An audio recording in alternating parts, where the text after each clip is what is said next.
Hey everybody, it is your boy Webcam Nick, Syracuse's #1 cosplay correspondent. This isn't a cosplayer though, this is a TikToker. I'm coming up in the world.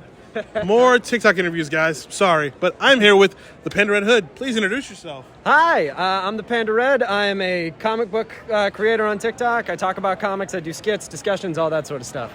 So, how did you find TikTok, or were you on there when it was Musical.ly? I actually found it later. I didn't really do anything before TikTok. When I just got on there because a couple of my friends kept sending me like funny videos and stuff from there, like videos from other creators. And then I just got on there to just kind of have fun, make some skits for myself and everything. Yeah. And then this happened. So crazy. Yeah. When did you hit the point of I think I've kind of made it? I'll tell you when I get there. No, you know what? I think it might be the second that I was on the flight here, and then I was like, oh shit, someone's flying me to the other side of the country to do a con just to kind of be there. That's, oh my god. I think that might have been the first time that I really realized it. I mean, not the P.O. box. No. Not the fan mail. No. Not the we love you. Not the comments. You see, all of those I can just attribute to like, oh yeah, some people, their videos just get popular on TikTok. That's fine. It's just stuff that other people can do as well. Fan mail. Again, yeah. It costs money to mail stuff. I know. It's just it doesn't hit as much as I thought it would, because I was like, oh yeah, anybody could do this. Y'all really said we're gonna use that P.O. box, didn't you?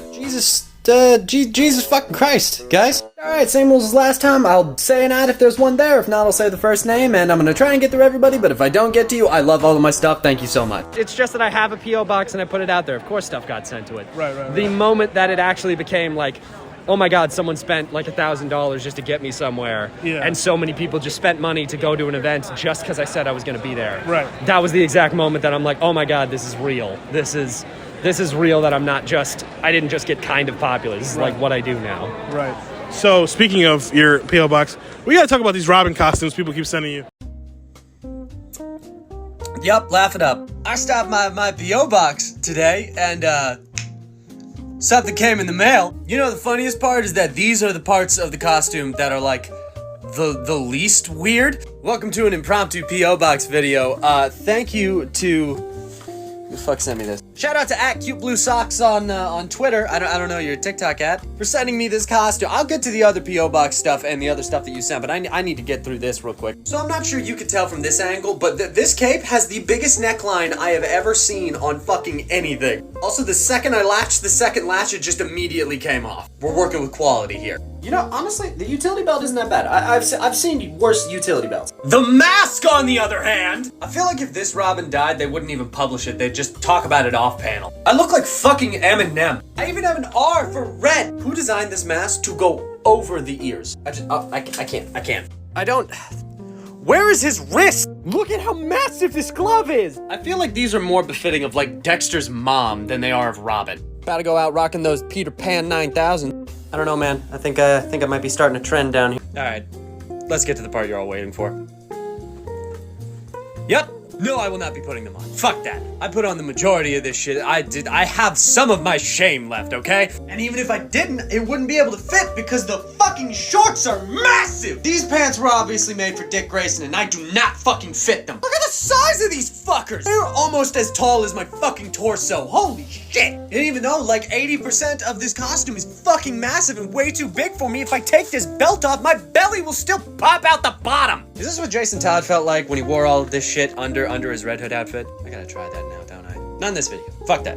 I think it's the running joke that we're gonna try and get it as bad as possible, because I always try and make like good cosplays on my own. Right. But like, I'm decently sure that my fans have like a running gag now of like, we're going to try and get him the cheapest looking Robin costumes that we possibly can, and then we're gonna get him to do videos in it because it would be funny.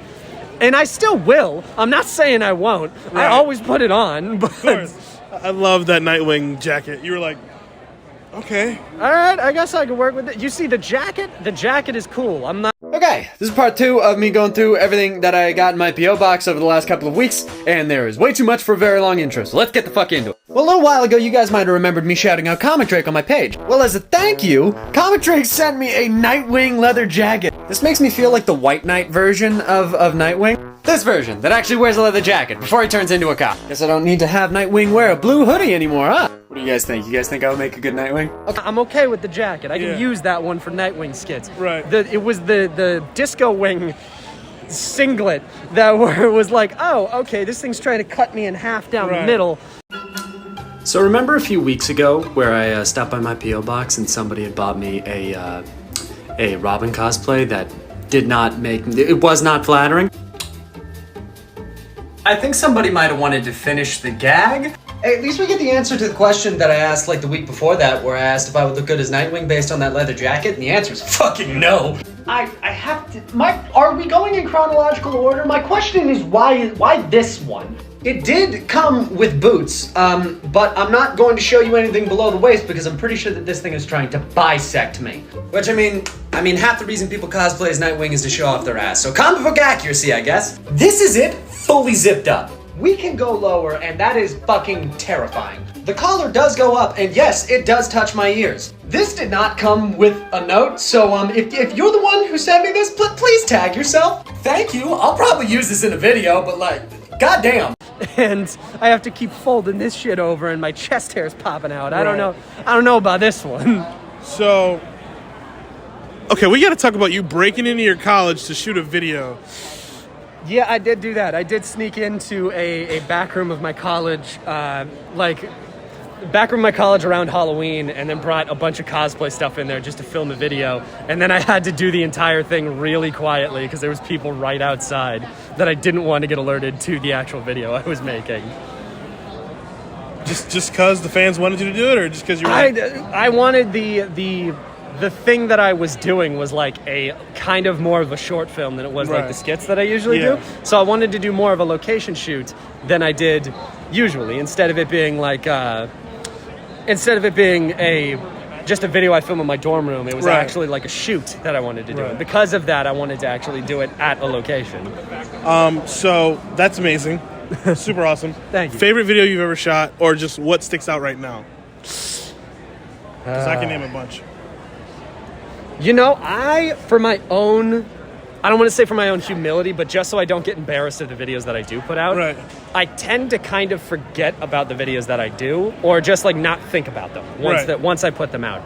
I have series that I enjoy doing and I like doing videos, but none of my skits to me are my favorite skit because I just want to make people laugh. It's like asking, what's your favorite joke that you've ever told? It feels a little like, I don't really have one. I just like making jokes. Every video is to make someone else laugh, and it's someone else's first video. So because of that, I want all of them to be funny. I never really stick to just one of them. Of course. There's one thing I wanted to ask you. What series do you see yourself coming back to, like just watching? Like, is it Lord Deathman? Is it your comic book facts videos? Like, what do you just find yourself thinking about, or if you think about them at all? So, I mean, usually... Because I loved your Black History videos. Those are fire. Thank you so very much. I think you did like four of one, and you were like, "Why am I at number 4 now?" All right, here we go. Yeah, it was Cyborg. I did I think either 6 or something for Cyborg, and it was just, why am I so far into this? I didn't think this character was that complicated. Did I seriously make a fucking 8-part series on Cyborg? Yes. Am I proud of it? No. Should you watch the other 7? You should if you have the time. Out here basically making fucking documentaries. So just more cool shit about New 52/Rebirth Cyborg. Oh my god, I just forgot about the Luke Cage tracking down Dr. Doom. I had those issues. And I was like, oh man, I should have brought him. Because you love that. Oh, I absolutely love that. I love the ridiculous half of comics, especially when it's like, it's funny to me, those early Luke Cage issues where it's very obvious, where it's like, oh, this is what a white dude in the 60s thinks that a black person in the 60s sounds The slang like. is hilarious. The slang is so fucking crazy. And it's fucking... When comics are ridiculous, when comics are dumb, I think they are the best thing. Because I have such love and respect for comics, but if you can't accept that sometimes they're just kind of silly, then it's not you don't really like the medium. You like the idea of the medium. Right, exactly. Which is why when like Batman and stuff is taken too seriously, I'm just like, no, to put him in a rainbow costume and have him fight a dude who's like colorblind. That's brilliant. That's hilarious. So you are the Pandaredd, I am. but what is your favorite Robin? Who is your favorite Robin? Favorite Robin or favorite person who has been Robin? Because that's very different. What you said. Okay, so my favorite Robin, as in the person who is occupying the Robin role, Yes. when they are Robin, is Tim Drake. Because I Okay. think Tim Drake is the best Robin specifically. Right. He is the best ideal of what Robin is. Right. My favorite person who has been Robin is Jason Todd. Okay. And him as Red Hood is one of my favorite characters of DC, period. Right. But that's why there's like a distinction between the two, because he wasn't the perfect Robin, Right. but he's my favorite character. If that makes sense. No, it makes perfect sense. Whenever I talk to anybody about Jason Todd, I think about that just whole baptism of him becoming the Red Hood, of the Joker beating the hell out of him, Yeah. getting in the Lazarus pit, and then coming back. Like, that is some great storytelling, and it's crazy. Yeah, no, Under the Red Hood is one of my favorite comics of all time, and I think it's one of those ones that is seen as kind of a surface level. People watch the movie, they get the general idea of the story, and then they move past it. But there's so much stuff that isn't shown in that book that's implied, Yeah. or things that can be extrapolated from the other stories. That Right. I really genuinely love that book. It's one of my favorite DC books of all time. There's some ridiculous shit in there, but that makes it even better in my mind. Awesome.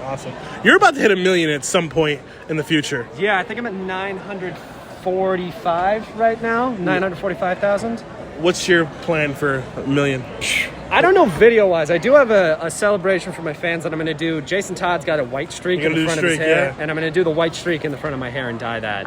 But other than that, I'm not particularly sure. I've thought about doing like another like dramatic short video or something, but I'm Right. not 100% certain. Really, the idea that that's even a possibility is so astronomically insane to me Right. that I haven't really planned on anything yet. Right. So we will see once it gets there, I guess. What did your friends say when you told them you were being flown out to a con?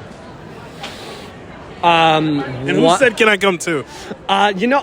Ironically, none of them asked if they could come too. They did ask why the fuck I was graduating then at that point, where they're like, why the fuck are you even in school? You don't need to be here. Right, You're right, being right. flown out to another state to Right. just kind of fucking talk. Right. What are you doing, man? Yeah, no, but ironically, my friends actually don't think I'm that funny. Like, my friends consistently watch my videos and are like, I don't know why people follow you. That is, My friends are the same way. They support me, but they're like, "Dude, we don't care." They're like, that's great for you. I'm super proud of you. But also, I don't get it. I don't get it. I'm friends with you, but also, like, I don't think you're that funny. So, Not to get too much into my backstory, but I've met a lot of my TikTok friends recently at a con. Like, and I know you're in a D&D group with some TikTokers. Have you met any TikTokers in person? And like, are you guys like friends and stuff like that? honestly, not yet. I haven't met any TikTokers physically yet. Like none of your mutuals? None of my mutuals, no. I've met them on, like, online. I've done, like, videos with Right, them right, and right. stuff. But other than that, I haven't actually met them yet. It's gonna be surreal when it happens. It is. Right next to me is Cadiosaurus, so I mean, I might meet them later. Yeah. I mean, the problem is that a lot of those TikTok people that I really like are on other sides of the country. Right. Like Nikhil Clayton, Sir Superhero, Yeah. Momo Iscariot, fucking all of them. They're Yeah. all over the country right now. Right. Some of them are even all over the globe, so I haven't had the chance to meet them. Right. I want to, desperately. Right. I think in July, since I'm going to be at East Coast GamerCon, I'm going to meet Comic Drake, who is a YouTuber that I watched growing up. Yeah. So, yeah, I'm excited for that. But no, I haven't actually had the chance to meet a lot of people in person. So, finishing up the interview, what do you want to say to your fans? Because without them, none of us would be here, just in general. Absolutely. Thank you for following. Thank you for supporting me. This is still very unreal to me, and I still just feel like some dude who makes videos in his basement. So it's very nice that anybody showed up. I did not print very much, and I did not plan on selling very much. I've met more people than I thought I was going to meet all weekend in the first like 2 hours. So thank you, thank all of them. Every single person who has followed me has a special spot to me. Thank you very much. My name is Webcam Nick. I'm Pandaredd. We're gonna go. Bye, guys. Be nice to each other.